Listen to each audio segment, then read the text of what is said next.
अजितदादांना जाऊन 3च दिवस झाले आणि सुनेत्रा पवार यांनी उपमुख्यमंत्रीपदाची शपथ घेतली। ही बातमी सोशल मीडियावर आणि इलेक्ट्रॉनिक मीडियावर चर्चेचा विषय ठरली। एक बायको असं कसं करू शकते पासून सुनेत्राताई गृहिणी ते थेट उपमुख्यमंत्री अशा बातम्या होऊ लागल्या।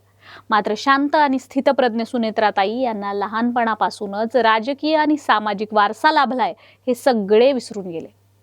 कसं होतं त्यांचं बालपण, त्यांचं शिक्षण आणि अजितदादांशी विवाह कसा झाला, त्या शैक्षणिक आणि सामाजिक क्षेत्रात कसं काम करतायत सगळं जाणून घेऊया या व्हिडिओच्या माध्यमातून।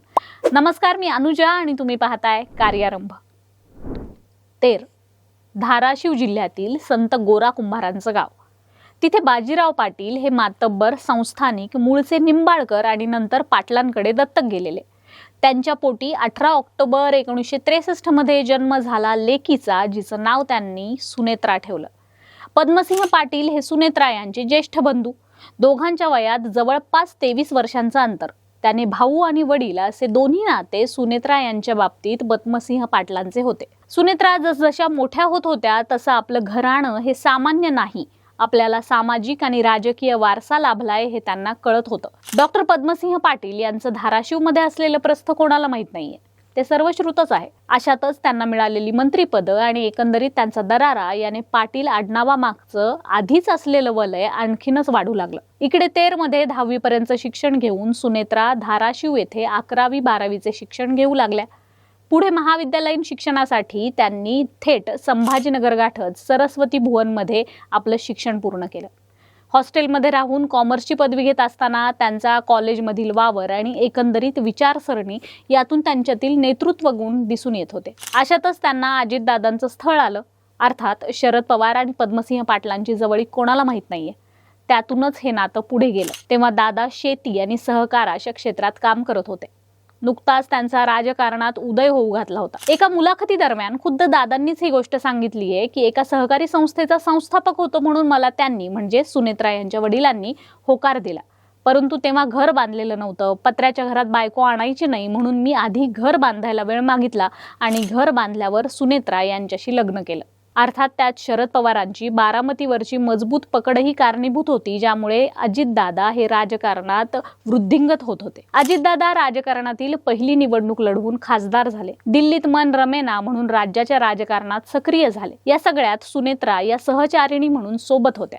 सुप्रिया सुळे जेव्हा वरिष्ठ सभागृहात निवडून गेल्या तेव्हा सुनेत्रा यांच्या मनातही आपल्याला जन्मजात मिळालेल्या नेतृत्व गुणाची आजमाईश करावी अशी इच्छा निर्माण झाली असं बोललं जातं। विद्या प्रतिष्ठानची काम त्या बारकाईने पाहू लागल्या। त्याद्वारेच त्या पुणे विद्यापीठाच्या व्यवस्थापन परिषदेवरही निवडून गेल्या।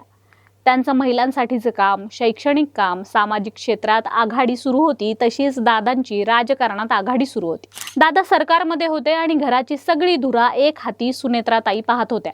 जय आणि पार्थ दोघांनाही घडवण्याचं काम आई म्हणून त्या उत्तम पद्धतीने करत होत्या। दादांच्या आई आशाताई यांचीही काळजी त्या घेत होत्या। येणार जाणार आणि दादांचा वाढलेला राजकीय परिवार यांची देखील काळजी त्या घेत होत्या। दादांकडे येणाऱ्या कोणताही व्यक्ती विनमुख जाणार नाही, त्याला 2 घास खाऊनच पाठवायचं, हाही दादांचा नियम त्या पाळत होत्या। दादांचं रुटीन म्हणजे पहाटे 6 पासून कामाचा झपाटा आणि आलेला शेवटचा व्यक्ती जोपर्यंत समाधानी होऊन जात नाही तोपर्यंत तहान भूक विसरून दादा काम करणार असा। अनेकदा सभा, दौरे, बैठका यात पहाटेपासून गुंतलेले दादा घरी यायला दुसऱ्या दिवशीची पहाट उजाडत असे। दादांचा स्वभाव सडेतोड, आतून कितीही मऊ असले तरी वरच्या कठोर स्वभावामुळे राजकीय दुश्मनी तर घेणार नाहीत ना। आपला संसार, लहान मुलं, जबाबदाऱ्या आणि पत्नी म्हणून त्यांना असणारी काळजी सगळं बाजूला ठेवत दादांना लोकांमध्येच राहायला आवडतं। राजकारणात आणि समाजकारणात ते जास्त रमतात, ज्यात त्यांचा आनंद त्यातच माझा हे असं पत्नीनं समजून घ्यायलाही नशीब लागतं। एरवी नवरा ऑफिसात तासभर जास्त थांबला तर कुरबुर करणाऱ्या आपण बायका सुनेत्राताईंना हे बरं जमलं असेल हा विचार सहज करून जातो। अजितदादांसारखा झंझावात नवरा म्हणून लाभणं हे एक प्रकारे भाग्य आणि आव्हानच जणू ते सुनेत्राताईंनी पेललं। कुठेही तक्रार, रुसवा आणि मी आहे म्हणून टिकले हा सामान्य बाईचा आव न आणता दादा अचानक त्यांना सोडून गेले। त्याही परिस्थितीत इतका धक्का बसूनही स्थितप्रज्ञ राहून सगळ्या घराला सावरायचा त्या प्रयत्न करतायत। आई म्हणून कणखर उभ्या आहेत। दादांच्या स्वप्नपूर्तीसाठी त्यांच्या खुर्चीपासून ते त्यांच्या विचारापर्यंत सगळं स्वीकारण्याचा आणि पुढे नेण्याचा प्रयत्न करत आहेत। नवरा गेला म्हणून हातपाय न गाळता त्या दादांच्या अंगरक्षक विदीप जाधव यांच्याही पत्नीला सावरतायत. स्वतः त्याच दुःखातून त्या जात असल्या तरीही यातून त्यांची मानसिक शक्ती दिसते. बोलणारे 4 दिवसात कशी उपमुख्यमंत्री पदाची शपथ घेतली म्हणून हिणवतायत, तरी त्या जनसेवेसाठी सिद्ध आहेत.